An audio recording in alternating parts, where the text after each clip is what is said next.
Hey everyone, welcome to AC boutique. দেখো friends, আজকে যেই চুড়িদারটার তোমরা ব্যাক পার্টটা দেখছো, যে ব্যাকে যে ডিজাইনটা আছে, এই যে গোল করে আর বো দেখো দেওয়া আছে, বড় করে একটা। চলো ডিজাইনটা কাটিং করে দেখাই।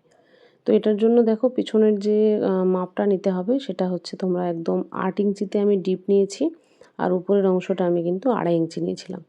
তো তারপরে দেখো একটা ওই যে শেপ দিয়ে 2.5 বাই 6 ইঞ্চির যে বলটা ছিল গোলটা, তো সেটার মাপে একটা ফুজেন পেপার দিয়ে প্রথমে তার থেকে বড় পেপার, ফুজেন পেপারে দেখো পেস্টিং লাগিয়ে দিয়ে কাপড়ের উপর সেটা কিন্তু দেখো এইভাবে করে পেছন দিকে বসিয়ে আর সেলাই করে নিয়েছিলাম। আগে কিন্তু অরিজিনাল কাপড়ের গলাটা কেটে নিয়েছিলাম, এই যে বললাম 8 ইঞ্চি ডিপ, তার মধ্যে গোল সার্কেলটা তৈরি করে নিয়েছিলাম। কাটিং ভিডিও অলরেডি আমার চ্যানেলে আছে, দেখে নিও।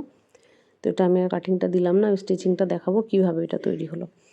তো তারপরে দেখো গোল সার্কেলটা করার পরে আগে মেন বডি কেটেছিলাম, আর ওই কাপড় দেওয়া ফুজেন পেপারটা বসিয়ে নিয়ে সেলাই, তার চতুর্দিকে সেলাই দিয়ে দেওয়া হয়েছিল। তারপর অবশ্যই ছোটো ছোটো ছোটো ছোটো করে কাট দিতে হবে উল্টানোর জন্য, নাহলে কিন্তু ফিনিশিং সহ এটা ভালো করে উল্টে আসে না। কিছুটা অংশ ছেড়ে ছেড়ে ছেড়ে ছেড়ে কিন্তু এইভাবে সুন্দর করে কাট তোমাকে দিতেই হবে, যেহেতু একদম সার্কেল শেপ আসতেছে সেই জন্য। তো দেখো এবার কিন্তু একদম এটা উল্টে নেব শুধু, ঠিক আছে। দেখো এটা উল্টে নেব, যে আমি বললাম যে আমি পেস্টিং পেপারটা কিন্তু ওর চতুর্দিকে যতটা মাপ হচ্ছে তার মাপের বাইরে চতুর্দিকে কিন্তু লাগিয়ে নিয়েছিলাম, লাগিয়ে নিয়েই কিন্তু আয়রন করে নিয়েছিলাম। এই যে দেখো জাস্ট উল্টে নিলাম, তাতে দেখো ঝট করে দেখো উল্টেও যাচ্ছে এবং খুব সুন্দর একটা ক্লিয়ার ফিনিশিং। এখনই চাপ না দিতে, আয়রন না করতেই কিন্তু দেখো একটা শেপ তৈরি হয়ে যাচ্ছে, যেহেতু এটাতে পেস্টিং দেওয়া হয়েছে। এবার কিন্তু এই যে বোটা আমি, এই যে দেখো এখান থেকে কিন্তু আমাকে দু সাইডে যত ইঞ্চিতে বোটা ঢুকাবো সেটা কিন্তু খুলে নিতে হবে। সেলাইটা খুলে নিয়ে জাস্ট পুট করতে হবে, নাহলে তো উল্টানো যেত না। এই বইয়ের জন্য দেখো 2.5 বাই 6 ইঞ্চির একটা কাপড় আমি কেটে নিয়েছি, নিয়ে সেটা উল্টে নিলাম। উল্টে নিয়ে মিডিল থেকে দেখো এইভাবে গ্যাদার করে নিচ্ছি।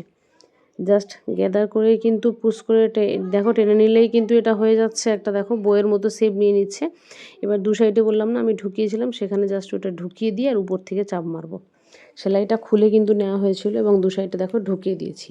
দেখো এবার এর উপর বোতাম লাগিয়ে দিব, তার ফলে কিন্তু দেখো দারুণ সুন্দর ফিনিশিং সহ এই ডিজাইনটা তৈরি হয়ে গেল।